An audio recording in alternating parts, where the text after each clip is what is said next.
معزز مقتدر علماء کرام، مفتیان اعظام، مشائخین کرام،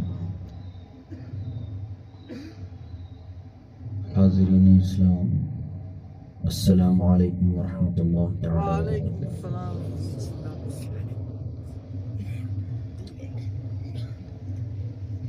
الحمد للہ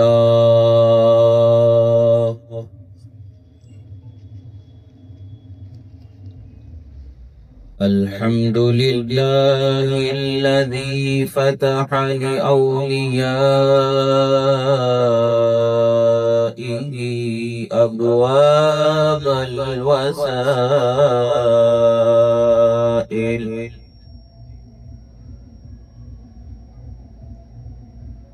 وأجرى على أيديهم الكريمة أنواع الفضائل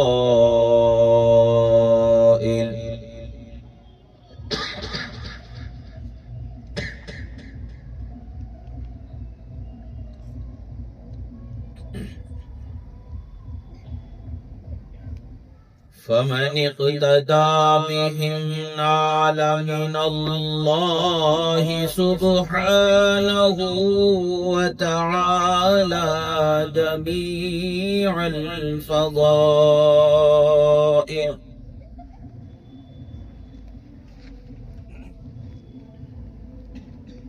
ومن عاد عن طريقهم انتكس وصار من أهل الرذائل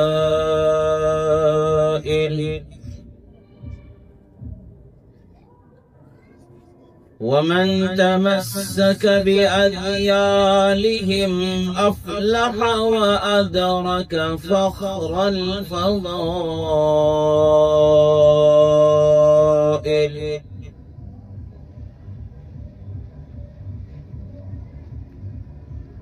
والصلاة والسلام على نور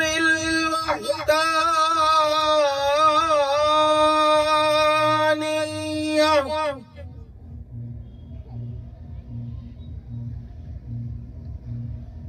وطلعت شمس الأسرار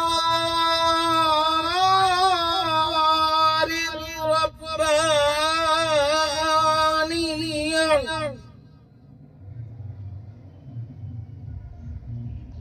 وبهجة قمر الحقائق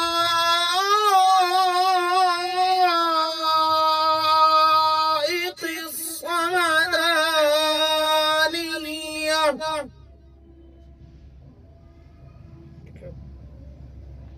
وعرش حضرة الحضرات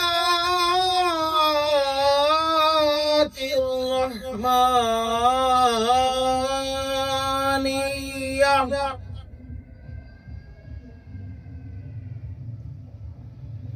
سيد الأنبياء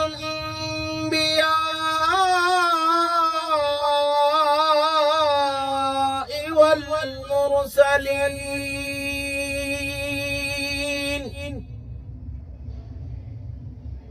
إمام الأولين والآخرين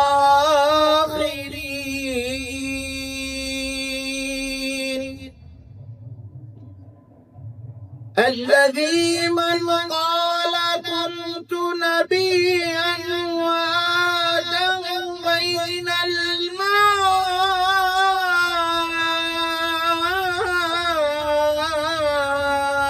والطين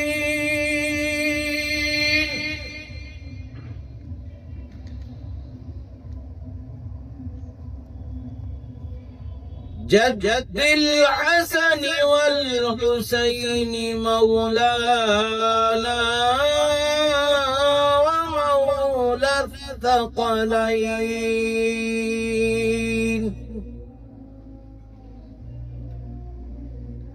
أبي القاسم سيدنا محمد المصطفى شمس الضحى بدر الدجى نور الهدى رحمة للعالمين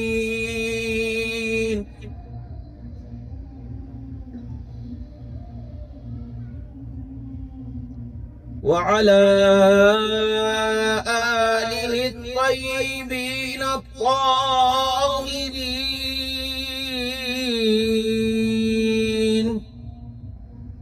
وأصحابه المرضيين والتابعين المعظمين لا سيما على قدوة المجتهدين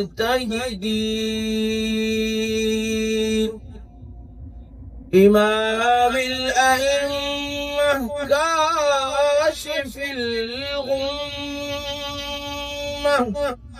أبي حنيفة نعمان بن ثابت رضي الله عنه إمام المسلمين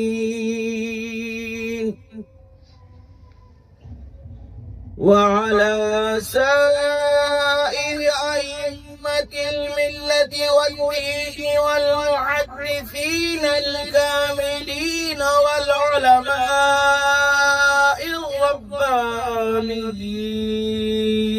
الربانيين لا سيما ولا قدوة الواصلين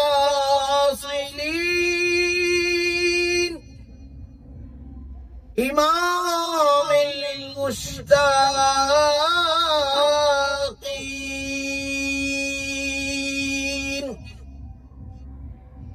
شمس العارفين بدر الكاملين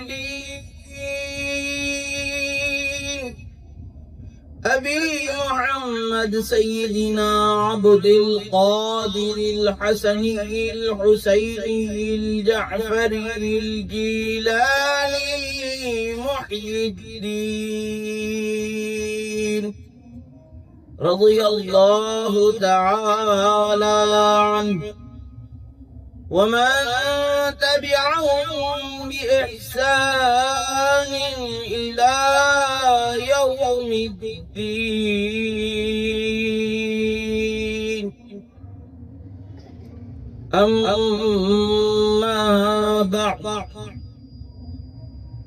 فقد قال الله تبارك وتعالى في القرآن المجيد والفرقان الحميد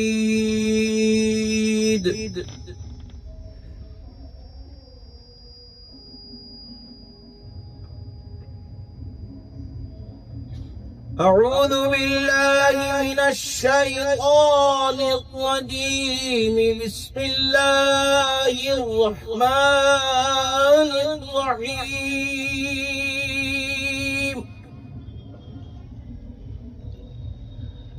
يا أيها الذين آمنوا اتقوا الله وكونوا مع الصادقين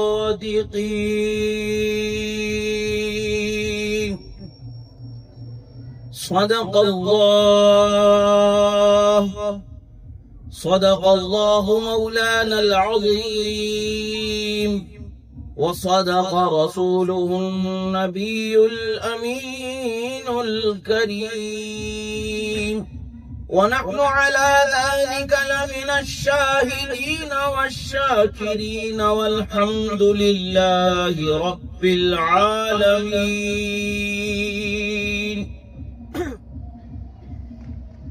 غوث اعظم بمنی بے سرو ساما مدد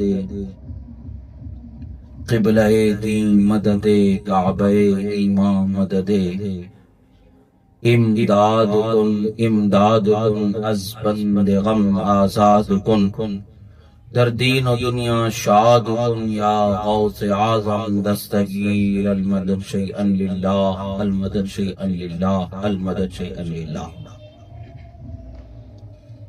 آئیے عقیدت و محبت کے ساتھ درود شریف کا نذرانہ پیش کرتے ہیں۔ اللہم صلی علی سیدنا نبینا مولانا محمد عدد ما فی علم اللہ صلاۃ دائمۃ بدوام ملک اللہ وعلی آلہ واصحابہ اجمعین۔ ایک مرتبہ اور نبی والے نبی پر درود شریف پڑھیں۔ اللہم صلی علی سیدنا نبینا مولانا محمد عدد ما فی علم اللہ صلاۃ دائمۃ بدوام ملک اللہ وعلی آلہ واصحابہ اجمعین۔ اللہ رب العزت کا بے پناہ شکر احسان کہ اللہ رب العزت نے ہمیں اس کی وحدانیت کا اقرار کرنے والا، اس کے رسولوں کی رسالت، نبیوں کی نبوت، بالخصوص آخری نبی محمد عربی صلی اللہ تعالی علیہ وسلم کی رسالت کا اور آپ جو آخری نبی ماننے والا بنا کر کے اللہ نے ہمیں پیدا فرمایا۔ اللہ کا شکر ہے کہ اللہ تعالیٰ نے ہمیں ہدایت سے مالا مال فرمایا، رحمت سے مالا مال فرمایا، اور خاص طور سے اس علاقے والوں پر دوہرا کرم اللہ نے فرمایا کہ یہاں اپنے ایک ولی کو اللہ نے زندگی بخشی، ان کی ذات کو یہاں محفوظ فرمایا، ان کے وجود کو یہاں نزول برکتوں کا ذریعہ بنایا، نزول برکات کا ذریعہ بنایا، برکتوں کا، رحمتوں کا گہوارہ ان کی ذات کو بنایا کہ ہر خاص و عام بارگاہ میں حاضر بھی ہوتے ہیں اور رب سے اپنی رحمتوں کو ان کے صدقے میں پاتے ہیں۔ یہ اللہ کا شکر ہے کہ اللہ تعالیٰ نے ہمیں اس کے محبوب بندوں سے محبت کرنے والا بنایا۔ اللہ والوں سے محبت ہو جانا بھی خوش نصیبی ہے، خوش نصیب کو ہی محبت ملتی ہے، ہر ایک کو محبت ملتی نہیں۔ اللہ والوں سے محبت کرنا ہم سمجھتے ہیں کہ بھئی صرف ہمارا ہی طریقہ ہے، ہم سے پہلے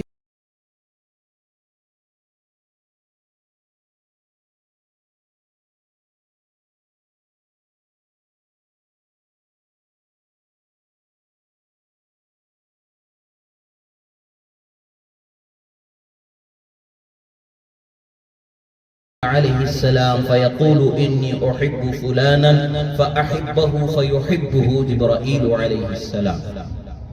فرماتے ہیں اللہ تبارک و تعالی جب کسی بندے کو اپنی رضا سے سرفراز فرماتا ہے، کسی کو اپنے مقام محبوبیت سے باکمال فرماتا ہے، کسی پر اپنے اکرام و اجلال کا انعام فرماتا ہے، تو سب سے پہلے اس محبت کا، انعام کا، اکرام کا ذکر حضرت جبرائیل امین کے سامنے فرماتا، اور صرف ذکر کر دینا یہی کافی تھا۔ رب محبت کسی سے فرما دے، یعنی اللہ کسی سے راضی ہو جائے، کسی کو اپنا مقرب بنا دے، یہی بہت بڑا اس کے لیے فضل و انعام ہے۔ مگر اللہ رب العزت نے ان کے مقام کو اجاگر کرنا چاہا اور مخلوق میں بلند و بالا بنانا چاہا، تو پھر اللہ تعالی نے وہ مخلوق میں اعلان فرمایا جس کو خاص عبادت کے لیے پیدا فرمایا، جن کو خاص ذمہ داریوں ہی کے لیے پیدا فرمایا۔ اللہ رب العزت نے نورانی مخلوق کے سامنے، فرشتوں کے سامنے، پھر فرشتوں میں جو سید الملائکہ ہیں، جنہیں روح الامین کہا جاتا ہے، جنہیں سدرۃ المکین کہا جاتا ہے، ان کے سامنے رب تعالیٰ فرماتا ہے اے جبرائیل میں فلاں بندے سے محبت کرتا ہوں۔ اتنا کہہ دینا کافی تھا، مگر پھر رب فرماتا ہے وَأَحِبَّهُ، یعنی اے جبرائیل ان سے محبت کرو۔ حضرت جبرائیل علیہ السلام اس سے محبت کرنے والے ہو جاتے ہیں۔ یہ ابھی ہمارا جو مرحلہ ہے اللہ والوں سے محبت کرنے کا، یہ بہت بعد کا مرحلہ ہے، مگر الحمدللہ بعد کا مرحلہ ہو کر کے بھی ہمارے لیے انعام ہی کا مرحلہ ہے، انعام والی ہی بات ہے، اکرام والی ہی بات ہے۔ اللہ والوں کی محبت ہمارے دل میں بس جانا، اللہ کی رحمت کو راستہ دینا ہوا، یعنی اللہ کی رحمت اس قلب پر جس قلب میں اس کے محبوب کی محبت بسی ہے، ضرور انعام و اکرام فرماتا ہے۔ اللہ تبارک و تعالی جبرائیل امین کے سامنے ذکر فرمایا، اور پھر ان کو بھی محبت کا حکم فرمایا۔ مرحلہ اتنے پر کافی تھا، اتنا بیان ہو جانا کافی تھا، مگر پھر اللہ تبارک و تعالی حکم فرماتا ہے ثم ینادی فی اہل السماء ان اللہ یحب فلانا فاحبوه فیحبونہ اہل السماء۔ فرماتے ہیں اللہ رب العزت جبرائیل امین سدرہ کے مکین کے سامنے اس بندے کی محبت کا اظہار فرمایا، سدرہ کے مکین کو اس بندے سے محبت کی تلقین فرمائی، پھر اتنے پر اتفاق نہیں فرمایا بلکہ تمام آسمانوں میں ندا کرائی جاتی ہے کہ خدا فلاں بندے سے محبت کرتا ہے، تم بھی اس سے محبت کرنے والے ہو جاؤ۔ آسمانوں میں محبت کا چرچا پہلے ہوتا ہے، زمینوں میں محبت کا چرچا غلغلہ بعد میں ہوتا ہے، آسمانوں میں اللہ والوں کی محبت کا چرچا عام ہوتا ہے، اللہ والوں کی محبت کو عام پہلے آسمانوں میں کیا جاتا ہے، پھر زمین والوں کی طرف اس محبت کو لوٹایا جاتا ہے۔ جب آسمانوں میں اعلان ہو گیا آسمان کی مخلوق جتنی ہے وہ سب کے سب اس بندے سے محبت کرنے والے ہو جاتے ہیں، اتنا بھی کافی تھا، مگر پھر حکم کیا ہے، پھر حدیث کے الفاظ کیا ہیں، سرکار فرماتے ہیں کہ رب تعالیٰ فرماتا ہے ثم یوضع القبول فی الارض، پھر فرماتے ہیں پھر اس اللہ والے کیا محبت کا مقام یہ ہے کہ اللہ تعالیٰ نے جبرائیل امین کے سامنے محبت کا اظہار فرمایا، اسی پر اکتفا نہیں ہوا، پھر جبرائیل سے محبت کا حکم فرمایا، اس پر بھی اکتفا نہیں ہوا، آسمانوں میں اعلان فرمایا محبت کا، اس پر بھی اکتفا نہیں ہوا، آسمان والوں سے حکم ہوا کہ ان سے محبت کرنے والے ہو جائیں، اس پر بھی اکتفا نہیں ہوا، پھر اللہ تعالیٰ نے مخلوق جو دنیا کی ہے زمین کی ہے اس پر اکرام فرماتا ہے کہ ان کی محبت کو زمین والوں پر انڈیل دیتا ہے، پھر زمین والے ان سے محبت کرنے والے ہوتے، پہلے آسمانوں میں محبت کا غلغلہ ہوتا ہے، پھر اللہ والوں کی محبت زمین والوں میں بانٹی جاتی ہے، جس قدر بھی اس محبت کا حصہ انسان خلوص سے پاتا ہے اسی قدر اس کے دل میں ہدایت کا نور چمکتا ہے اور پھر اللہ کی رحمت کا مستحق بنا دیا جاتا ہے۔ اب پھر ایک وقت وہ آتا ہے کہ انعام و اکرام کی برسات اس بندے پر ایسی ہوتی ہے کہ جس کا اندازہ لگانا ہمارے بس سے باہر ہوتا ہے۔ عزیزان محترم، یہ اللہ کے ولی جو یہاں آرام فرما ہے، یہ اللہ کے ولی کی محبت کسی دل میں بس جانا یہ صرف ہمارے لیے ہی سعادت مندی کی بات نہیں ہے، یہ صرف ہمارا ہی کام ہے ایسا نہیں ہے، بلکہ یہ سنت رب العالمین ہے، سنت جبرائیل امین ہے، سنت ملائکہ ہے، پھر ہم ان سے محبت کرنے والے ہوتے ہیں۔ اللہ والوں کی محبت بڑی عظمت والی ہوتی ہے، اور پھر اگر اللہ والے کے دل میں آپ کی محبت ہو گئی، آپ اللہ والوں سے محبت کرتے، ان کی محبت کو آپ نے اپنے دل میں بسا لیا، یہی بہت بڑی معراج ہے۔ مگر پھر ایک وہ مقام آتا ہے آپ محبت میں اس قدر صادق ہو جاتے ہیں، اس قدر مخلص ہو جاتے ہیں کہ آپ اور انعام و اکرام کا دروازہ کھلنے لگتا ہے۔ جب بندہ محبت میں صادق ہو جاتا ہے، محبت میں مخلص ہو جاتا ہے، تو حال کیا ہوتا ہے، اللہ تبارک و تعالیٰ کا انعام و اکرام دنیا میں تو ملتا ہی ہے، مگر مرنے کے بعد بھی وہ انعام و اکرام ملتا چلا جاتا ہے۔ حضور سیدنا غوث اعظم پیر بیرا میر بیرا محی الدین شیخ عبد القادر جیلانی رضی اللہ تعالی، جب بھی نام لیا جاتا ہے ایمان والوں کے کلیجے خوشی سے جھومنے لگتے ہیں، عشق و محبت کے ایسے ترانے زبان و فکر میں ایسے گنگناہٹیں پیدا ہو جاتی ہیں کہ انسان بے خودی میں ان کی محبت کا تصور اپنے دل میں سے بسا لیتا ہے، گویا کہ ان کے جلوے جہاں آرا کا دیدار کرتا نظر آتا۔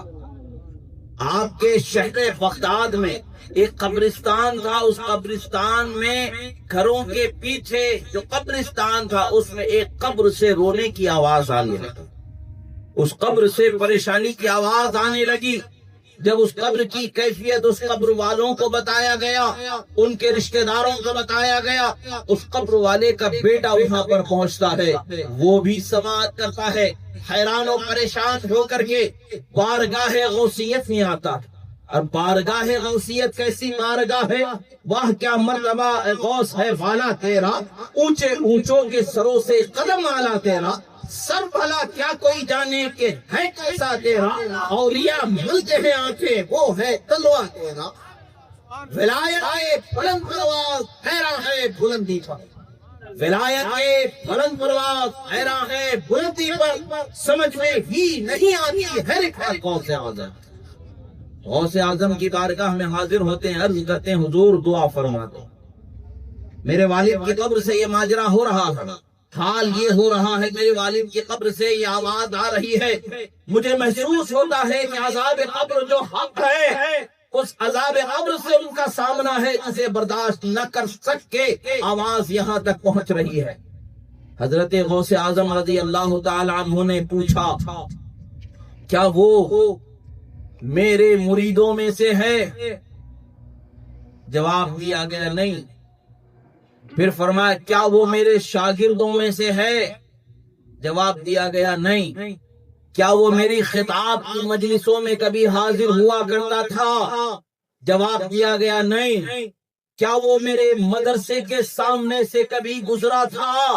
جواب دیا گیا نہیں۔ پھر کچھ دیر توقف فرمایا، پھر اسی بات فرمایا الحمدللہ ارتفع عنہ العذاب لأنہ یحبنی، فرمایا خدا ہی کی تعریف ہے، اللہ نے اس سے عذاب کو دور کر دیا کیونکہ وہ مجھ سے محبت کرنے والا۔ محبت ایسی ہوتی ہے کہ انسان کو نجات کا دروازہ عطا کر دیتی ہے، وہ نجات سے ہمکنار ہو جاتا۔ محبت ایک ایسی چیز ہے جو انسان کو دنیا میں بھی سرفراز کر دیتی ہے، آخرت میں بھی سرفراز کر دیتی ہے۔ ایسے ہی دنیا غوث اعظم سے محبت نہیں کرتی ہے، روکنے والے بہت کوشش کرتے ہیں، کیا ملتا ہے کیا ملتا ہے، یا غوث المدد یا غوث المدد بولتے ہیں، کیا ملتا ہے؟ جس کو نہیں ملتا ہے اس کو کیا پتا ہے؟ ہمیں اتنا ملتا ہے کہ جس کا پتہ ہی نہیں پتا ہے، اتنا ادا کیا جاتا ہے کہ جس کا وہم و گمان بھی نہیں کیا جاتا ہے۔ ہم سوتے ہیں یا غوث کہہ کے، اٹھائے جاتے ہیں یا غوث کہہ کے، ہر لمحہ ان کے صدقے میں اللہ پر انعام و اکرام فرماتا۔ اب بولے کہ بھائی حدیث سے ہمیں ثبوت چاہیے، ہمیں ہر چیز حدیث سے چاہیے، قرآن سے چاہیے، عقل کے اندر کہاں کس چیز کو دلیل میں مانگنا چاہیے، وہ کیا معاملہ ہے، کیسے سوال کرنا چاہیے، یہ بھی نہیں معلوم۔ اب عوام کے سامنے پیش کر دیتے ہیں بھئی یہ خاص ذکر کچھ ہے تو بتاؤ۔ خاص ذکر ہونا ضروری نہیں ہے، کبھی کبھی ذکر اشارتاً ہو جاتا ہے، وہی اس کے لیے کافی ہوتا ہے۔ کبھی چھوٹی چیز کا ذکر ہوتا ہے تو بڑی سے بڑی چیز بھی اس میں شامل ہوتی ہے، کبھی بڑی چیز کا ذکر ہو جاتا ہے تو چھوٹی چھوٹی چیز بھی اس میں شامل ہو جاتی ہے۔ یہ طریقہ ہے، محبت کا بھی طریقہ ہے، اسلام کے ماننے والوں کا بھی طریقہ ہے، شریعت کا بھی طریقہ ہے، اہل سنت کا بھی طریقہ ہے، ہر ایک کا طریقہ ہے جو حق پر ہے۔ حق کی ہر چیز کی وضاحت لفظاً صراحت کی حاجت نہیں، ایک اشارہ کافی ہے، ساری دلیلیں اس میں پنہا ہیں۔ اب آپ کو بتائیں الخبر الدار فی وجوب الاقداد والاوداد والابدان، یہ رسالہ امام جلال الدین سیوطی کا ہے، اسی طریقے سے امام ابن عابدین علیہ الرحمہ کا رسالہ ہے، اور بھی دیگر ائمہ اسلام کے کتابیں موجود ہیں جس میں حدیثوں کو جمع کیا گیا ہے۔ اللہ کے رسول صلی اللہ علیہ وسلم فرماتے ہیں اللہ کے بندے کچھ ایسے ہیں جن کو ابدال کہا جاتا ہے، وہ تعداد ذکر فرماتے ہیں۔ ایک روایت میں 30 ہے، پھر 35 ہے، 45 بھی ہے، 70 سے کچھ زائد تک کی بھی روایتیں ملتی ہیں۔ ان میں بعض روایتیں ضعیف ہیں، بعض روایتیں حسن لغیری ہی ہیں، بعض روایتیں صحیح لغیری ہی ہیں، تو بعض روایتیں صحیح لذاتی ہی بھی ہیں۔ یہ احادیث مبارکہ پر نظر کرنے والوں پر یہ راز کھلتا ہے۔ ایسا نہیں کہ اہل سنت دہی دامن ہے، الحمدللہ اہل سنت کا ہر معاملہ شروع سے آخر تک کتاب و سنت کے دائرے میں ہے، اس سے ہٹ کر کے کچھ نہیں ہے، اپنی خواہش پر کچھ نہیں ہے۔ اللہ کے رسول صلی اللہ تعالی علیہ وسلم فرماتے ہیں ایک جماعت ہے اللہ کے ولیوں کی، اللہ کے بندوں کی ایک جماعت ہے، وہ جماعت کا حال کیا ہے؟ وہ روئے زمین پر گھومتے رہتے ہیں، کبھی یہاں تو کبھی وہاں، کبھی یہاں تو کبھی وہاں ہوتے ہیں۔ ان میں سے 7 وہ ہوں گے جو ہمیشہ ملک شام میں ہوں گے، پھر نقبا، نجبا، اوتاد، افراد، اغواس، اقطاب، پھر قطب الاقطاب، غوث الاغواس، یہ مقام و مرتبے اولیاء کے بلند و بالا، بہت بلند و بالا ہیں۔ نجبا یہ نجف اشرف میں ہوں گے، 40 ان کی جماعت ہوگی، ہر وقت پر وہ وہاں ہوں گے۔ احادیث مبارکہ میں صراحتیں موجود ہیں، کہنا صرف اتنا ہے، اللہ کے رسول نے جب اولیاء ابدال کی تعریف اور ان کی نشانیاں بتائیں تو ان کی خوبیوں میں سے ایک خوبی کے بھی بتائی، وَبِهِمْ يُرْزَقُونَ وَبِهِمْ يُسْتَسْقُونَ، فرمایا کہ یہی وہ اولیاء ہیں، یعنی جماعت اولیاء ایسی برکت والی ہے کہ ان کے صدقے میں خدا تمہیں رزق عطا فرماتا ہے، ان کے صدقے میں تمہیں خدا آسمان سے بارش عطا فرماتا۔ اور پھر ایک روایت یہ ہے کہ انہی کے صدقے میں اللہ تبارک و تعالی ملک شام میں رزق و پانی عطا فرماتا ہے۔ ایک روایت میں ہے کہ انہی کے صدقے میں اللہ تعالی روئے زمین کے ہر زندہ رہنے والے کا رزق ان کے صدقے میں عطا فرماتا ہے، ہر زندہ رہنے والے کا پانی ان کے صدقے میں عطا فرماتا۔ یہ اولیاء کرام کی جماعت ہے کہ جن کے صدقے میں ہم زندگی جی رہے ہیں۔ ولی کوئی معمولی چیز نہیں ہے، نگاہ ولی میں وہ تاثیر دیکھی، بدل ہوئی ہزاروں کی تقدیریں دیکھی، بہت تقدیریں بدل جاتی ہیں۔ بات کتنی ہے؟ صرف اتنی سی ہے کہ عقیدت و محبت میں پکے ہونے چاہیے۔ جب عقیدت و محبت میں پکے ہوتے ہیں اور اپنے اخلاص میں وہ مخلص ہوتے ہیں، یقیناً انعام و اکرام ہوتا ہے، ایسا انعام ہوتا ہے، ایسا اکرام ہوتا ہے کہ جس کا اندازہ ہی نہیں لگایا جا سکتا۔ مگر بہت سارے لوگ آج کے زمانے میں بولتے ہیں کہ بھئی آزمانے کی کوشش کرتے ہیں، آزماتے رہتے ہیں۔ آزمانے سے کچھ تمہیں ملنا نہیں ہے، بسا اوقات آزمائش کا نتیجہ یہ ہوتا ہے کہ خود نقصان بھگت جاتے ہیں۔ اور لوگ عام ولیوں کو آزمانا نہیں چھوڑتے، پھر بڑے بڑے ولیوں کی طرف چلے جاتے ہیں۔ اب ایک زمانہ وہ بھی تھا سرکار غوث اعظم، اور غوث اعظم کا مقام کیا ہے؟ امام اہل سنت فرماتے ہیں صحابیت ہوئی پھر تابعیت، بس اس کے آگے قادری منزل ہے یا غوث، ہزاروں تابعی سے تو فضوں، ہاں وہ طبقہ مجملاً فاضل ہے یا غوث۔ آپ غوث اعظم فرماتے افلت شموس الاولین والشمسنا لا تغرب، فرماتے ہیں ہم سے پہلے والوں کے ولایت سورج طلوع بھی ہوئے، غروب بھی ہو گئے، خدا نے میرے ولایت کا سورج، میری ولایت کا سورج ایسا طلوع کروایا جو قیامت تک کے غروب ہونے والا نہیں ہے۔ اس لیے کہتے ہیں اے رضا کیوں نبی نہ تو نہ صحیح جت ہو، سید جید طاہر ہے، سید طاہر ہے مولا دے، یعنی اے رضا یہ تکبیر تارا رسالت حضور غوث اعظم سید جید ہر دہر ہے مولا دے، یعنی وہ جو مقام ہے اس مقام کا اندازہ نہیں لگایا جا سکتا۔ ایسا ہی ہے ہم جیسے گویا کے اندھے ہیں، روشنی کا اندازہ نہیں کر سکتے، ایسے ہی راہ معرفت اور مقام قطبیت اور مقام غوثیت کا ہم نظارہ مشاہدہ نہیں کر سکتے۔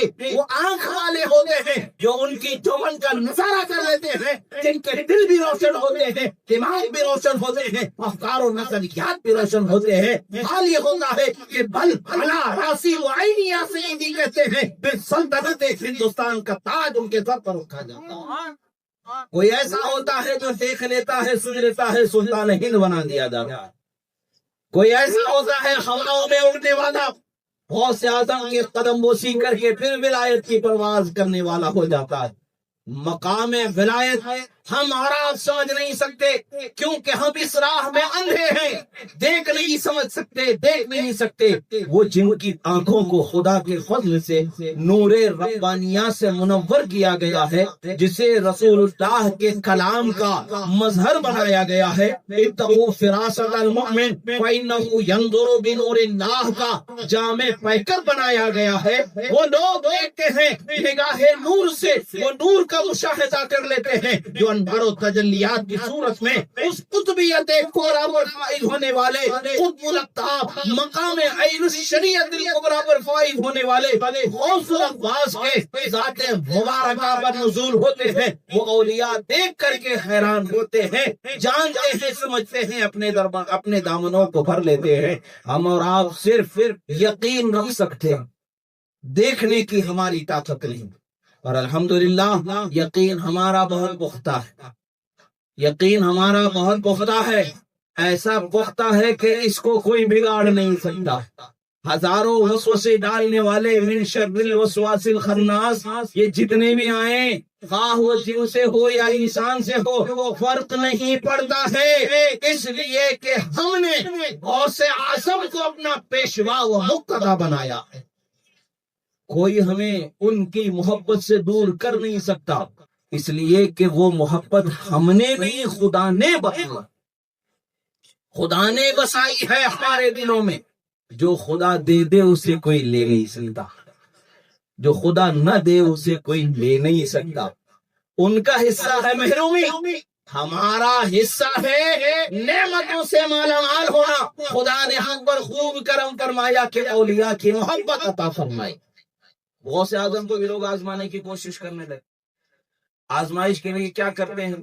جب سنا گیا کہ غوث اعظم کا درس ایسا ہوتا ہے، غوث اعظم کا بیان ایسا ہوتا ہے، غوث اعظم اس طریقے سے فرماتے ہیں، ایسے فرماتے ہیں، ایسے فرماتے ہیں، کچھ لوگوں نے پلان بنایا کہ چلو جا کر دیکھتے ہیں غوث اعظم، آزماتے ہیں غوث اعظم۔ کس کو آزمانے لگے ہیں؟ غوث اعظم فرماتے ہیں جو تیرا طفل ہے کامل ہے یا غوث، تو فیدی کا لقب واصل ہے یا غوث۔ غوث اعظم کی محبت امام اہل سنت یوں بیان فرماتے، غوث آپ کا مقام و مرتبہ کیا ہے؟ آپ کے گھر کا گھٹنوں کے بل چلنے والا جو بچہ ہے وہ کامل ہے، ہم تو بس طفیلی ہیں، آپ سے جوڑنے والے ہیں۔ یا یہ چیز رسول اعظم صلی اللہ علیہ وسلم کی خاندانی نسبت اور ولایت عظمیٰ کی جو نعمت آپ کو ہے، اس نعمت کا بیان اہل عرفان ہی کر سکتے ہیں، ہم جیسے لوگ اس کو بیان بھی کر نہیں سکتے، تصور میں لا بھی نہیں سکتے۔ ہم تو بس اولیاء کاملین و صادقین کے کلمات کو دیکھتے ہیں اور اپنے ایمان و ایقان میں مضبوطی پیدا کرتے ہیں۔ لوگوں نے سوچا کہ بھئی چلو دیکھتے ہیں، اللہ والوں کے لیے کچھ ایسی چیزیں ہوتی ہیں، ان کے اندر کچھ خصوصیات ایسی ہوتی ہیں جو عام لوگوں سے جدا ہوتی ہیں۔ اب ولی کچھ ایسے بھی ہوتے، حدیث میں ہے 40 میں ہر 40 مومنوں میں ایک ولی ہوگا، ایک شخص ولی ہوگا۔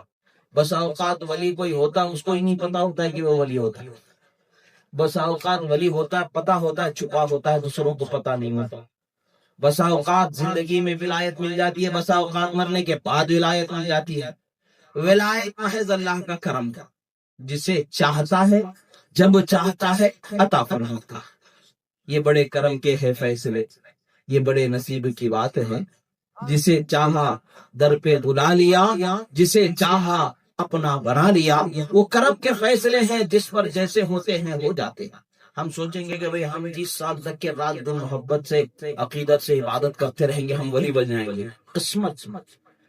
کوئی ایسا بھی ہوتا ہے جو ایک رات کی بھی عبادت نہیں کرتا، ولایت سے سرفراز کر دیا جاتا ہے، زندگی بھر عبادت میں گزار دیتا ہے۔ کوئی ایسا ہوتا ہے جو 1-2 نہیں سینکڑوں برس عبادت میں گزار کر کے بھی محروم ہوتا ہے۔ ابلیس کو لے، سینکڑوں برس عبادت کرتا رہا، محروم ہے، کچھ نہیں ملا۔ عبادت اصل نہیں ہے، خدا کی رحمت اصل ہے۔ وہ جسے چاہتا ہے عنایت فرما دیتا ہے، انعام فرما دیتا ہے۔ لوگوں نے سوچا کہ بھی چلو دیکھتے ہیں غوث اعظم کو آزماتے ہیں، غوث اعظم کا مقام کیا ہے دیکھتے ہیں، اور آپ کے علمی کمال کیا ہے وہ دیکھتے ہیں۔ ایسے ہی حضرت جنید بغدادی کو ایک شخص نے آزمایا تھا، اپنے کپڑوں میں عمامے کے اندر جو زنار تھا وہ چھپا کے رکھا تھا، چھپا کر کے آیا تھا۔ زنار دو قسم کی چیزوں کو بولا جاتا ہے، ایک وہ جو یہودی کان کے پاس کنپٹی کے بال کو چھوڑ دیتے ہیں اسے بھی کہا جاتا ہے، اور دوسرے بلاد میں ایک معروف چیز ہے اس کو بھی کہا جاتا ہے۔ بہرحال یہودی تھا، اپنے کان کے پاس کی جو بالوں کی پٹی تھی وہ لمبی چھوڑ کر رکھتے ہیں، اس کو چھپا کر کے آیا تھا۔ اس نے حدیث پڑھی تھی اتقوا فراست المؤمن فإنه ينظر بنور اللہ۔ وہ سوچا کہ بھئی چلو دیکھتے ہیں کیا واقعی ان میں کوئی نور والا ہے، کوئی نور سے دیکھنے والا ہے کہ صرف یہ محض ایسی جھوٹی بات ہے۔ وہ اٹھا سب سے پوچھنے لگا، بڑے بڑے وقت کے علماء محدثین کی مجلسوں میں گیا، اس حدیث کو پیش کرتا رہا اور اس کا معنی پوچھتا رہا۔ ہر ایک نے اس کے سند کے اعتبار سے، متن کے اعتبار سے، اس کے معنی کی گہرائی کے اعتبار سے، لغوی اعتبار سے، اصطلاحی اعتبار سے سیر حاصل گفتگو کرتے رہے، سمجھایا اچھے سے، مگر وہ مطلب سمجھنے نہیں آیا تھا، دیکھنے آیا، دیکھنا چاہتا تھا کہ حقیقت کیا ہے، مگر وہ سمجھ نہیں سکتا تھا۔ ایسا نہیں، وہ سمجھ چکا تھا، دیکھنا چاہتا تھا، آزمانے نکلا تھا۔ جدھر گیا ادھر اس کے تصور میں وہ چیز پوری نہیں اتری، گھومتا رہا حضرت جنید بغدادی کی خدمت میں پہنچا اور پوچھا کہ میں نے سنا ہے کہ آپ بڑے عالم ہیں، آپ تو ہر دو طوائف میں سے یعنی علماء طریقت اور علماء شریعت دونوں آپ کو اپنا پیشوا جانتے ہیں، سید الطائفتین ہیں، ہر گروہ حقانی آپ کو اپنا مقتدا جانتا ہے۔ میں آپ سے ایک بات پوچھنے آیا ہوں، اس کو سمجھا دیں، اس کا مطلب بتا دیں۔ اتقوا فراست المؤمن کا مطلب کیا ہے؟ آپ نے فرمایا نہ حدیث کی سند پر بحث کی، نہ حدیث کے متن پر بحث کیا، نہ لغت پر بحث کی، نہ اصطلاح پر بحث کی، نہ معنی و مفہوم پر بحث کیا، سیدھے سے کہا کہ وہ جو چھپا رکھا ہے اسے نکال کاٹ ادھر آ، ادھر کے راستے کو چھوڑ دو۔ سبحان اللہ واہ۔ یعنی وہ نظر جو چھپا رکھا تھا اسے دیکھ لینا، یہ اندازہ تھا لوگوں کے ذہن و فکر میں۔ آج بھی ہوتا اللہ والے بھائی ہماری کیفیات کا مشاہدہ کر لیتے، نور سے اللہ کے وہ دیکھ لیتے جو کچھ خدا انہیں دکھانا چاہتا تھا، جو خدا ان پر جو چیزیں روشن کرنا چاہتا ہے وہ روشن کر دیتا ہے۔ بھائی ہم اللہ کے ولیوں سے محبت رکھتے ہیں اور ہم عقیدہ بھی رکھتے ہیں کہ اللہ والوں پر اللہ تعالیٰ بہت ساری چیزوں کو ظاہر فرما دیتا، وہ دیکھ لیتے ہیں نور کی نگاہوں سے۔ اور نگاہ نور سے دیکھ لینا، ہزاروں میل کی دوری پر بھی دیکھ لینا، قریب بھی دیکھ لینا، دل میں بھی جھانک کر کے دیکھ لینا، یہ ساری چیزیں صحابہ سے بھی ثابت ہے، تابعین سے بھی ثابت ہے، آج تک اولیاء کاملین سے ثابت ہے، قیامت تک کے ہوتا رہے گا۔ کوئی اسے جھٹلا نہیں سکتا، جھٹلانے والے خود کو جھٹلا چکے، مٹانے والے خود مٹ گئے، مگر یہ حقانیت کبھی نہیں مٹی ہے، نہ مٹے گی۔ حضرت غوث اعظم کی بارگاہ میں سب لوگوں نے مل کر کے طے کیا کہ ہم میں سے ایک کسی کے بچے کو لاش بنا کر کے، جھوٹ موٹ کے، کفن پہنا کر کے جنازے میں لٹا کر کے لے کر جائیں گے اور ان سے کہیں گے حضور نماز پڑھا دو۔ اگر وہ زندہ و مردہ کا فرق نہ کر سکے اور نماز پڑھا دے تو کائے کے ولی ہوں گے، اور اگر فرق کر لیں گے تو دیکھا جائے گا کیا کرنا ہے۔ تسلیم کرنے کے لیے نہیں آ رہے تھے، انکار کرنے کے لیے آتے ہیں۔ اور جان لو اللہ والوں کی بارگاہ میں منگتے بن کر کے جاؤ گے، انعام سے نوازے جاؤ گے، حقارت و انکار سے جاؤ گے، پھٹکارے جاؤ گے، عذاب سے تمہارا سامنا ہوگا جس کا کوئی اندازہ نہیں ہوتا۔ آ جاتے ہیں لے کر کے، جنازہ تیار ہے، آپ طلباء کو درس دے رہے ہیں۔ درس دیتے ہوئے جب لوگوں نے کہا کہ حضور جنازہ حاضر ہے، نماز پڑھا دیں، نگاہ ولایت کو بلند فرمایا، ایک نگاہ سے انہیں دیکھا، ایک نگاہ سے ادھر دیکھا۔ ارے وہ نگاہ کیسی نگاہ ہے نظرت الى بلاد اللہ جمعا کخردلۃ علی حکم اتصالی بلاد اللہ ملکی تحت حکمی وقتی قبل قلبی قد صفالی. پھر فرماتے ہیں وولانی علی الاقطاب جمعا وحکمی نافذ فی کل حال. پھر فرماتے ولو القید سری فوق بیت لقام بقدرت المولا تعالی. اور میں اپنے راز کو مردے پر ظاہر کر دوں تو زندہ کھڑا ہو جائے. ولو القید سری فی بحار لصار الكل قوا بالزوال. اگر سمندروں کا ظاہر کر دوں تو خوش ہو کر کے ریل کے ذرے بن جائیں. آسمان کے حالات جو آج ہم دیکھتے ہیں، زمین ایک گیلیکسی میں ہے، ایک عالم ہے، اس کے اطراف ایک عالم ہے، سورج وہ ایک عالم ہے، چاند وہ ایک عالم ہے. نہ جانے کتنے عالم اللہ نے بنایا ہے، کیسے کیسے اس میں رازوں اللہ نے بنا فرمایا ہے. سائنس ترقی کرتے ہوئے ہزاروں عالم کا اندازہ لگاتے ہوئے حیران ہے اور اندازہ لگ رہا ہے حقیقت تک پہنچنا اس کے لیے مشکل ہے. مگر جسے سلطان ہند بنایا گیا ہے ان کے مشاہدہ کا حال کیا ہے وہ فرماتے ہیں. غریب نواز فرماتے ہیں میرے مرشد کی خدمت میں جب میں پہنچا، ذکر کے بعد، انعام کے بعد، اکرام کے بعد فرمایا کیا الدین میرے دو انگلیوں کے درمیان دیکھو کیا کیا نظر آتا ہے. فرماتے ہیں جب میں نے نظر کی تو 18,000 عالم کو مجھ پر روشن کیا ہے. یہ 18,000 عالم ہیں، اتنے ہی ہیں، خدا جانے کہ اس سے زیادہ بھی ہیں، اور کیا ہے خدا جانے. مگر غوث اعظم سے جب پوچھا گیا اے نگاہ باکمال والے شخصیت، اے رسول رب العالمین کے چہیتے، اے ان کے محبوب غوث اعظم، اپنی نگاہوں کا کمال بھی تو بتاؤ. فرماتے ہیں نظرت الی بلاد اللہ جمعا کخردلۃ علی حکم اتصالی. میں نے خدا کے بنائے ہر عالم کا ایسا مشاہدہ کیا گویا کہ ہتھیلی میں رائی کا دانہ بنا.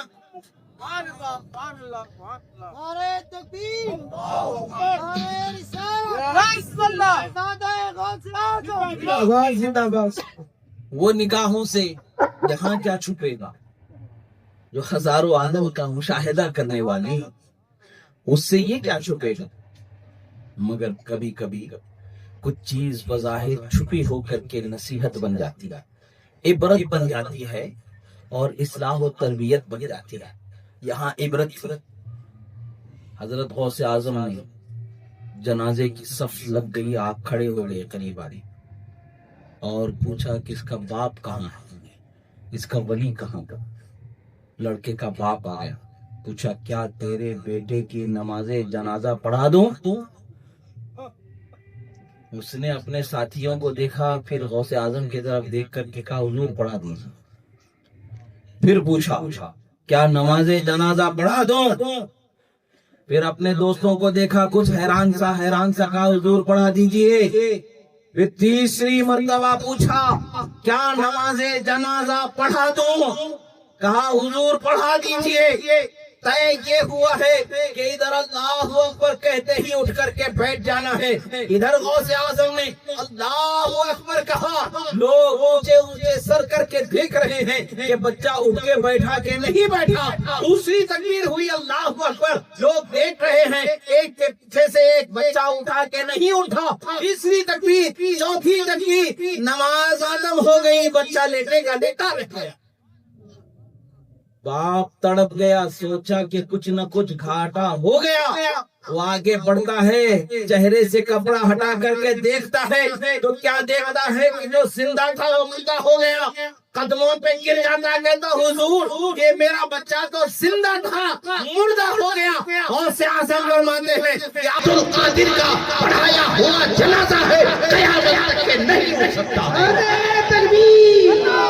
فیضان حضور غوث اعظم، شہزادے حضور غوث اعظم، شہزادے حضور غوث اعظم، نعرہ حیدری.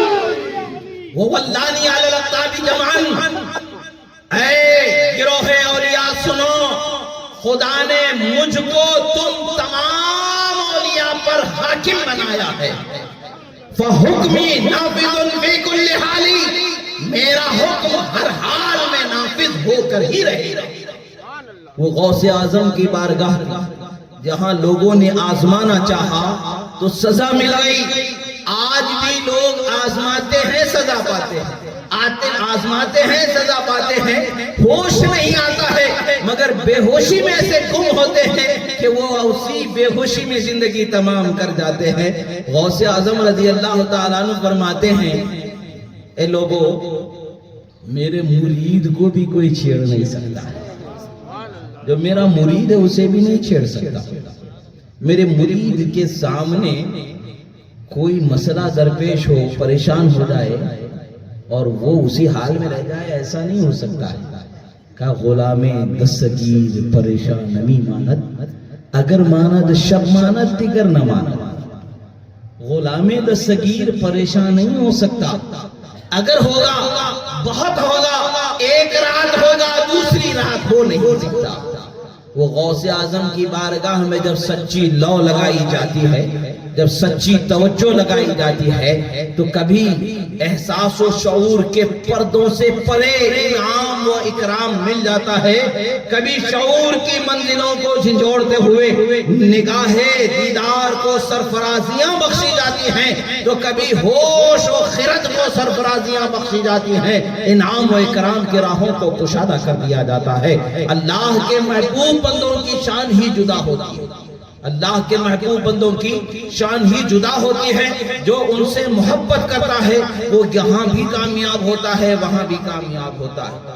اولیاء کی جماعت جو ہے کثیر طبقے، عام جو ولی ہے وہ ہر 40 میں ایک ہے، اس کے بعد پھر وہ ایک ایک کی جو جماعت ہے وہ اونچی جماعت کی طرف لے جائے جائے، نقبا کی طرف لے جائے جائے، پھر نجبا کی طرف لے جائے جائے، پھر ابدال کی جماعت بنے گی، پھر اس کے بعد میں افراد کی جماعت بنے گی، اس کے بعد میں اوتاد کی جماعت بنے گی، اس کے بعد میں اقطاب کی جماعت بنے گی، اس کے بعد اغواس کی جماعت بنے گی، پھر ایک وہ غوث ہوگا، ایک وہ قطب ہوگا جو نیابت مصطفیٰ پر ایسا فائز ہوگا، عالم میں اس کا حکم نافذ ہوگا، وہ جو کہہ دے وہی ہو جاتا ہے، فرما روائے کن کو اس کی زبان کی پاسداری ہوتی ہے، وہ جو فرما دے وہی ہوتا ہے، وہ جو روک دے وہ رک جاتا ہے۔ پوری کائنات کو جو ملتا ہے اسی غوث وقت سے ہی ملتا ہے۔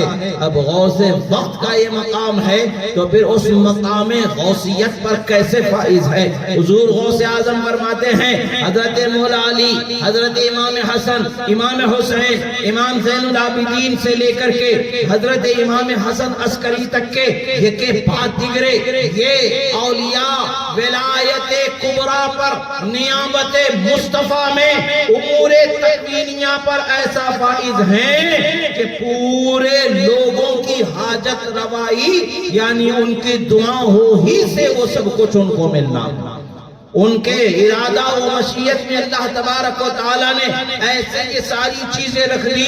الامن والعلا میں فرماتے ہیں کہ دفع بلا بھی امور تکوینیہ سے ہے کہ نہیں؟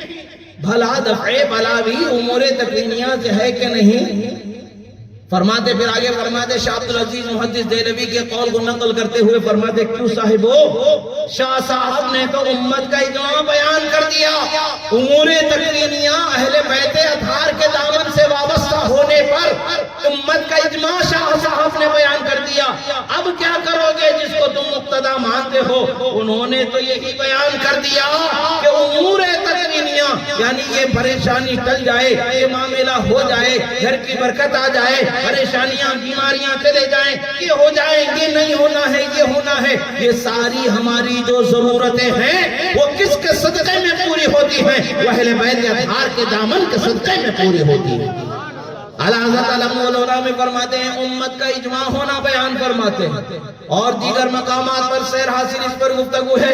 الغرض یہ ہے کہ اللہ تبارک و تعالیٰ نے اپنے بندوں میں جماعت اولیاء کو انبیاء و صحابہ کے بعد ایک خاص خاص مقام بخشا ہے، وہ ایسا مقام ہے کہ جس کو ہم اور آپ سمجھ ہی نہیں سکتے ہیں۔ ہاں اتنا جان لیں کہ ہمیں جو دانہ دانہ مل رہا ہے، جو قطرہ قطرہ مل رہا ہے، یہ انہی کے صدقے میں ہمیں مل رہا ہے، انہی کی برکتوں سے ہمیں مل رہا ہے۔ تو اب ہمارا حال کیا ہے؟ جن کا کھاتے ہیں ان کا گاتے ہیں۔ ہم اللہ کے ولیوں کے کیوں شان بیان کرتے ہیں؟ بھائی ان کا صدقہ کھا رہے ہیں، ان کا نہیں تو کس کا گائیں گے؟ یہ امام کا ہم کھاتے ہیں، کیا یزید کا گانا گائیں گے؟ کھاتے امام کا، گاتے یزید کا ہمارا نہیں۔ ہم امام کا کھاتے ہیں، امام کا ڈنکا بجاتے ہیں۔ ہم اولیاء کا کھاتے ہیں، اولیاء کا ڈنکا بجاتے ہیں، جیتے ان کے صدقے میں ہیں، نام ان کا سناتے ہیں، اپنے آنے والی نسلوں کو بھی بتاتے ہیں۔ لوگوں، بچوں سنو، اگر تم بھی ہم جیسے کامیاب بننا چاہتے ہو، اولیاء کے دامن سے وابستہ ہو جاؤ، کامیابی تمہارا مقدر ہے۔ جو ان کی چھاؤں میں رہتا ہے، جو ان کے سائے میں رہتا ہے، شیطان کے مکر و فریب سے بچ جاتا ہے، اور اس پر دنیاوی پریشانیوں کا کچھ اثر نہیں ہوتا ہے۔ وہ اللہ والے کی ایسی نظر سے باکمال ہوتا ہے کہ متوکل علی اللہ ہو جاتا، اللہ پر بھروسہ کرنا سیکھ جاتا، اللہ سے لو لگانا سیکھ جاتا ہے، اللہ کے انعامات و اکرامات سے وابستہ رہنا سیکھ جاتا ہے، اور رحمت و برکتوں سے اپنے آپ کو مالا مال کرنا سیکھ جاتا ہے۔